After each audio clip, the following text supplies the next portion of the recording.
ఇప్పుడు మనం BGMI India గురించి మాట్లాడుకుందాం. ఎస్ గైస్, పబ్జి ఇండియా ఈసారి ఒక ఇన్ గేమ్ ఐటమ్ వల్ల ఒక పెద్ద బ్యాక్లాష్ ఫేస్ చేసింది. అంటే వాళ్ళు హ్యాండ్స్ ఆఫ్ ఆల్మైటీ అనే ఐటమ్ ని లాంచ్ చేశారు.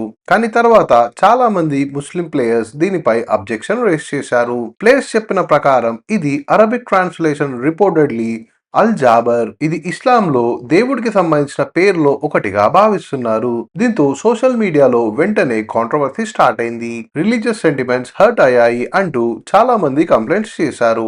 అంటే gamers originally gun skins discuss చేస్తుంటే సడన్ గా లాంగ్వేజ్ ఎక్స్పర్ట్స్, ట్రాన్స్లేషన్ ఎక్స్పర్ట్స్ మరియు రిలీజియస్ డిబేట్స్ అన్ని స్టార్ట్ అయ్యాయి బాస్. బ్యాక్లాష్ పెరగడంతో బీజిఎంఐ డెవలపర్స్ స్టేట్మెంట్ రిలీజ్ చేశారు. ఆ స్టేట్మెంట్ లో వాళ్ళు ఫస్ట్ అపాలజీ చెప్పారు. అలాగే ఆ ఐటమ్ ని గేమ్ నుంచి రిమూవ్ చేశాము అని కన్ఫర్మ్ చేశారు. మీన్ వైల్ ఇంటర్నెట్ లో బ్యాటిల్ రాయల్ ఆడడానికి వచ్చాం, ఇప్పుడు కల్చరల్ స్టడీస్ క్లాసెస్ కూడా జరుగుతున్నాయి అని అంటున్నారు. మొత్తానికి ఆన్లైన్ గేమ్స్ లో కూడా ఇప్పుడు నేమింగ్ చాలా కేర్ఫుల్ గా చేయాల్సిన పరిస్థితి వచ్చేసింది.